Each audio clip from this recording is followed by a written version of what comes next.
As we continue to discuss arm pump, I want to look at the anatomy associated with the arms. When we stop and think about getting a massage at a massage therapist, what is it that we normally get worked on? We go for the big muscles, our back, our legs, our lower back, our glutes. We're always looking for those big muscles that we use quite a bit. Well, while we're on the subject of arm pump, I want you to stop and think about the anatomy associated with massage. So when you look at the skin, on the top you have the skin. Right below that you have the connective tissue known as the fascia.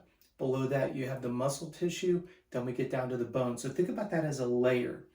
What happens is, as we become dehydrated, electrolyte depleted, we sweat profusely, the muscles in the skin and the fascia can no longer slide and glide the way that they're supposed to.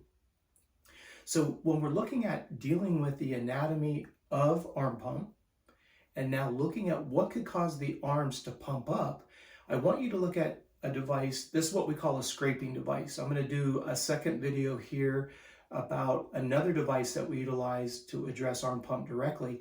This is something that you can buy on the internet. It's a scraping device. You could use a butter knife that's turned upside down so the serrated edges aren't on you with some hand lotion.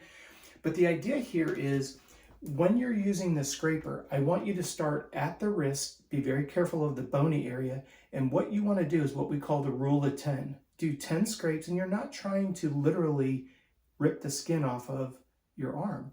All you're trying to do is break any kind of adhesions that could be residing between the skin, the fascia, and the muscle tissue below. For the sake of time, I'm not going to keep doing it, but you'll notice that the skin will start to get red because of the friction. What I always say is do about an inch at a time, working all the way around so that you get the bottom side of the arm as well as the top side of the arm. Okay? Then move up about the width of your scraping device, do another inch.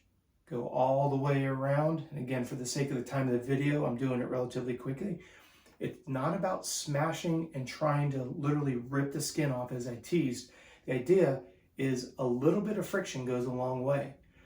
If you've ever had any kind of injuries to your arm and then you run into scar tissue, spend a little bit of time, spend a little bit of extra time, cross friction. If the scar goes this way, cross friction it up this way and then go against it that way. These are all things to break the adhesions between the skin, the fascia, the muscles, so that they go back to sliding and gliding. So this is just a simple scraping device. Or like I said, you can use a butter knife with a little bit of hand lotion. And by the way, in this video, we're talking about arm pump. You can use a scraping device on any body part, your calves, your shins, your ITB band, because remember, from head to toe, anytime the tissue does not slide and glide because of adhesions, we want to break those adhesions down. The adhesions, by the way, are a byproduct of dehydration for the most part. So this is why it's very important that you maintain the appropriate consumption of fluids specific to your sweat rate so that you don't overhydrate or underhydrate. We'll talk about that in another video. If you have any questions about this scraping device or the idea of sliding and gliding, please leave me a DM below or feel free to contact me and my team at contact@coachrobb.com. And as always, thank you so much for watching these videos.